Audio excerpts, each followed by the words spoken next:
Om Swastiastu. Perkenalkan, kami dari kelompok 4 akan membawakan sebuah materi. Sebelum kami mempresentasikan materi kami, ada baiknya kami memperkenalkan diri kami terlebih dahulu. Perkenalkan, saya Wahyu, absen 5, sebagai penyaji pertama. Saya Risma, absen 23, sebagai penyaji ketiga. Saya Dewi, absen 25, sebagai penyaji keempat. Saya Resinta, absen 20, sebagai penyaji kedua. Baik, materi akan saya bawakan itu tentang praktek-praktek akuntansi komparatif, yaitu perbandingan sistem dan praktek akuntansi secara internasional. Yang pertama, akuntansi Anglo-Saxon, yaitu Amerika Serikat, di mana sistem akuntansi di Amerika Serikat sangat mirip dengan di Inggris. Mungkin ini sebagai dampak dari sejarah dan hubungan investasi di antara kedua negara tersebut. Di Amerika Serikat, akuntansi lebih fokus pada perusahaan besar dan ketertarikan investor, kebutuhan kreditor, dan pengguna yang lainnya. Pasar sekuritas berpengaruh dominan terhadap peraturan akuntansi di Amerika Serikat. Yang pertama, regulasi dan pelaksanaan akuntansi. Audit tahunan serta persyaratan laporan keuangan secara realistis hanya ada pada tingkat federal saja, seperti yang dispesifikasikan oleh SEC. SEC memiliki kewenangan penuh untuk menjelaskan standar akuntansi dan laporan kepada perusahaan publik yang akan tetap bergantung pada sektor swasta. Yang kedua, laporan keuangan. Tipe laporan keuangan tahunan pada perusahaan besar di Amerika Serikat memiliki beberapa komponen, yaitu diantaranya laporan manajemen, laporan auditor independen, laporan keuangan primer, laporan arus kas, laporan laba rugi komparatif, perubahan ekuitas pemegang saham, diskusi manajemen, analisis operasional, dan kondisi keuangan. Penjelasan mengenai kebijakan akuntansi dengan dampak yang paling krisis pada laporan keuangan, catatan atas laporan keuangan, perbandingan data keuangan selama 5 tahun atau 10 tahun, dan data triwulan terpilih. Baik, saya akan melanjutkan presentasinya, yaitu akuntansi Nordik. Salah satunya wakilnya adalah Belanda. Jadi Belanda sangat terkenal untuk pendekatan ekonomi bisnis dan akuntansi. Akuntansi di Belanda mirip dengan di beberapa negara Inggris dan Anglo-Amerika. Hukum perusahaan di Belanda menyertakan KUHP yang berbasis pada hukum Romawi.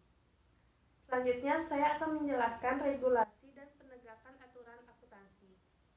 Regulasi di Belanda tetap liberal sehingga tahun 1970 ketika Undang-Undang Laporan Keuangan Tahunan diberlakukan. Undang-Undang tahun 1970 memperkenalkan audit wajib. Dewan Pelaporan Tahunan memiliki anggota berasal dari 3 kelompok yang berbeda, yaitu yang pertama penyusunan laporan keuangan, yang kedua penggunaan laporan keuangan, dan yang ketiga adalah laporan auditor keuangan. Selanjutnya pelaporan keuangan. Kualitas pelaporan keuangan Belanda sangat seragam. Laporan keuangan wajib harus disusun dalam bahasa Belanda. Namun dalam bahasa Inggris, Prancis, dan Jerman dapat diterima. Laporan keuangan harus memuat hal-hal seperti neraca, laba rugi, catatan-catatan, laporan direksi, informasi lain yang direkomendasikan. Selanjutnya adalah akuntansi Jermanik. Salah satu wakilnya adalah Jerman. Tradisi akuntansi di Jerman memberikan pilihan pada keperluan informasi untuk kreditor dan otoritas perpajakan. Hukum perusahaan terlihat sebagai pengaruh utama dalam akuntansi Jerman. Hukum perpajakan Jerman juga berpengaruh kuat dalam sistem akuntansi. Saya akan menjelaskan tentang regulasi dan penegakan aturan akuntansi. Sebelum tahun 1998, Jerman tidak memiliki fungsi penetapan standar akuntansi keuangan sebagaimana yang dipahami di negara-negara berbahasa Inggris. Sistem penerapan standar akuntansi yang baru di Jerman secara garis besar mirip dengan sistem yang ada di Inggris dan Amerika Serikat. Sebagaimana disebutkan sebelumnya, perusahaan-perusahaan Jerman sekarang dapat memilih untuk menyusun laporan keuangan konsolidasi sesuai dengan aturan Jerman. Baik, saya akan melanjutkan presentasinya. Materi selanjutnya yaitu pelaporan keuangan Jerman. Ciri utama sistem pelaporan keuangan di Jerman adalah laporan secara pribadi oleh auditor kepada Dewan Direktur Pengelola Perusahaan dan Dewan Pengawas Perusahaan. Untuk tujuan konsolidasi, seluruh perusahaan dalam kelompok tersebut harus menggunakan prinsip akuntansi dan penilaian yang sama. Selanjutnya, akuntansi ASEAN. Salah satu wakilnya yaitu Jepang. Pembukuan dan laporan keuangan Jepang menggambarkan adanya percampuran dari pengaruh domestik dan internasional. Saya jelaskan dari regulasi dan pelaksanaan akuntansinya.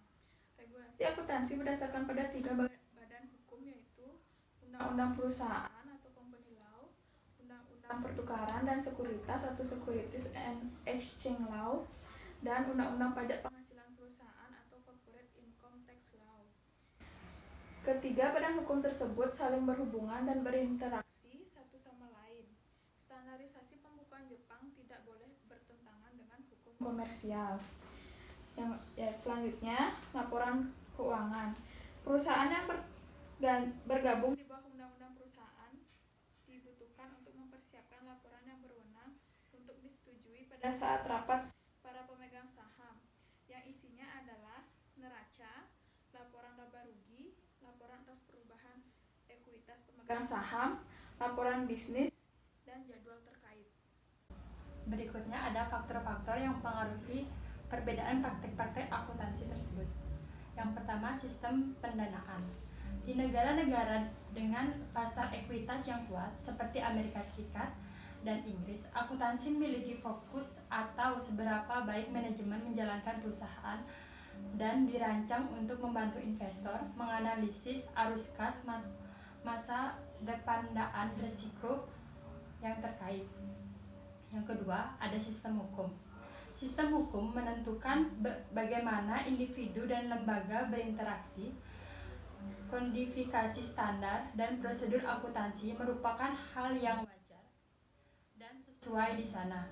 Dengan demikian, di negara-negara yang menganut kodifikasi hukum, aturan akuntansi digabungkan dalam hukum nasional dan cenderung sangat lengkap dan mencakupi banyak prosedur. Yang ketiga, ada perpajakan. Di perpajakan negara, peraturan pajak secara efektif menentukan standar akuntansi karena perusahaan harus mencatat pendapatan dan beban dalam akun mereka untuk mengklaimnya dalam keperluan pajak. Dengan kata lain, pajak keuangan dan pajak akuntansi adalah sama. Yang keempat, ada ikatan politik dan ekonomi.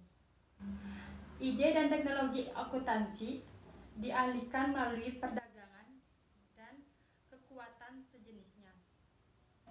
Sistem pencatatan berpasangan yang berawal dari Italia pada tahun 1400-an secara perlahan menyebar luas di Eropa bersamaan dengan gagasan-gagasan pembaruan lainnya. Yang kelima, ada inflasi.